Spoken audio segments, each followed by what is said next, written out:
Welcome to the Snake Pit. What's up, y'all? Thanks for joining me back at the channel here. Topic of today's vid, or this vid, is used compound bow. Is it worth it? Buying one used, having to fix it up, put whatever money into it to make it run right, and compared to buying a new bow. And I'm coming at it from a perspective of an amateur getting back into the sport, because it's been 25 plus years, let's not kid myself, since I even did any type of archery. So, you know, that's the perspective I'm coming at it from. If you're like super into it, I don't know, maybe it's fun to find a used bow that you had and used to have, and like, man, I'll get that and fix that up and play around with it, that type of thing. I don't know. There are some bow snobs out there. I've run into them already, just trying to get information, but whatever, don't let them get to you. They're everywhere in any type of sport. Do you, and that's what I'm doing. The intangible of this, before I get into the prices, my work-life balance has been off. Work, not my favorite job I've ever had. It pays the bills. It's great. I'm grateful to have it, so I don't want to say anything negative about it in that aspect, but my mind keeps going even after work of things I need to be doing, or I could have stayed late, that type of stuff. So this project has really helped me, and that's kind of one of the reasons I took my time with it as well. Even still, I think I made some decisions that cost me a little more money than I needed on my purchases, and but the intangible was just getting my mind off work and having a fun project to work on. And yeah, let me just roll in a quick clip there or two. I tested out over the weekend. Didn't get a lot of footage because I don't want to show a lot of footage of me at this point, because I'm an amateur doing it. I don't want someone trying to copy if I'm doing a bad technique or something like that. So I'm going to join an archery club. I'm looking around at some in town. I need to find a good mentor, really, and get my muscle memory going, all that stuff, and before I throw up some vids that someone's going to be looking at in depth. So, if you're still with me, let's go over the price list, and let's break it down on a monetary value here. 2003, so it is older. One thing about that, it is heavier. It's about 6 pounds, so it's about twice the weight of like a modern compound bow. But it's 2003 Hoyt Ultratec with XT 2000 limbs. And one thing when looking for a bow used is trying to find one that's already kind of set up for your draw length and is going to be in a good weight range for you. And this one was for me. $71 out the door, online auction site. There's many of them out there. eBay. They're just, you can Google them. There's a place where you can buy stuff online. So $71 for mine. The thing is, be careful with auctions. As much as I looked at the pictures in this, there was still an item that I did not notice that I had to replace, and that cost me more money. I knew I'd have to replace the strings, or the string and cable set, which I did. I went with 60X custom strings. I just got to a point where what was the easiest website for me to navigate, and those wound up costing me $89.95. Had I waited like another 5 minutes and checked my email because I registered on the site, I could have got 15% off of that. So just be aware of that. 60X, I mean, so far so good. I don't know.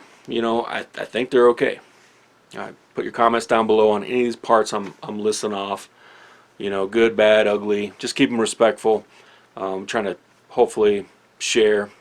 If you have more knowledge than me, which most of you do out there, when it comes to archery, share. I'm on a learning path, a learning curve right now, so hopefully we can all share and benefit from that. Peep sight, I went with a Sawtooth peep sight because I'm trying to do all this myself, and I didn't know about tying in a peep and all this stuff. That wound up costing me more money. This peep sight is called Peep It. It's designed to where you don't have to tie it in. Well, if this thing will focus. Anyway, there's the thing. But expensive, $15.08. That was with free shipping. free shipping on the strings too. So all the prices I'm trying to quote you include shipping, or they had free shipping. So there are cheaper options there, but that's what I went with, and so far so good with it. Let's see here. The D-loop, you know, I watched some videos, tied that in myself. So far so good. I just bought a little round of the cable that you use for it. So I'm estimating how many D-loops I could get out of that. And just to be fair on what I put into this, probably about 50 cents. And that's just an estimate for that material. If you're just trying to buy a little section of it, who knows, it might be $1 or $2 from eBay, or you can buy it and have a bunch of string to use for later on. Trophy Ridge, Killshot, Whisker, Biscuit, Rest. Yeah, you can only see the side view of it right there. That is one of the things that I was not intending, didn't think I would have to buy, but the original drop away rest, which I know some people say are better than the Whisker Biscuit, it had a drop away rest on it, and unfortunately is missing one half of the arm. So it has the two arms, it was missing one of them, so it's not going to hold the arrow, and I couldn't really locate that part, so I just went ahead and replaced it with a Whisker Biscuit. I mean, that's a little better for me starting out, probably, as far as using it as a rookie. $39.99, because I went with the Killshot. There were cheaper versions, which I probably could have put on there, but again, I kind of went back and forth. I'm like, I'm going with this Killshot. It just felt right. And then Trophy Ridge Quiver, went ahead and added that to it at kind of the last minute there. And that's kind of an optional thing if you're trying to do a budget bow, I guess. But it was only $24.86. And all said and done, total $241.38. And it is functioning. Now, you know, I will say this, though. The purchase of the bow, I did get a bundle of arrows. So some of them don't have tips. I had some tips that need to be replaced. Well, not the tips, the inserts. So some of them are missing the inserts. So I should have counted up how many of these I had.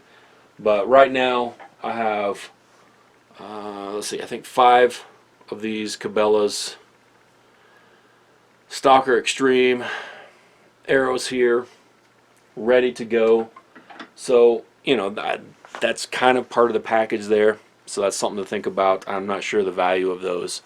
Didn't really research those arrows. So that kind of factors in there. So $241.38. Is it worth it? I mean, if I was going to get a comparable bow, you know, this can do 60 to 70 pound draw. And I mean, yeah, I'm going to get a lighter bow, more modern bow, not as long, that type of thing. It's going to cost easily double that for probably a budget one. Maybe $3.99 for like a Bear or something like that. Just what I've seen locally that would work for me as an adult. And I have about a 30-inch draw, so you know, I think it's all right. I'm digging it. And then the intangible there. Post your comments down below.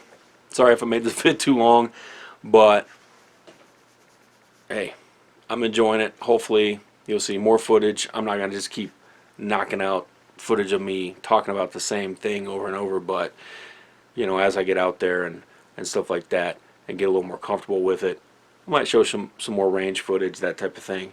There is a really cool outdoor range here. You kind of go on the trail and there's a lake and all this stuff, and they have different targets set up.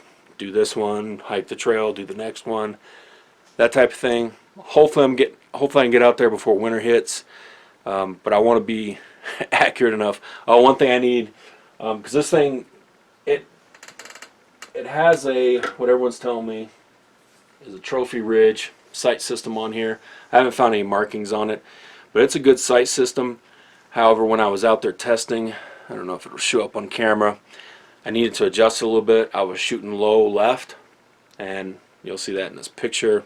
The groupings were pretty decent, but I needed to adjust it, and it kind of seized up on me because I'm looking at a little bit of corrosion in there when I started moving it. So I need to lubricate these mechanisms up here, and that way I can get it adjusted a little more. So I still have a little ways to go on fine-tuning it, and we'll be good to go.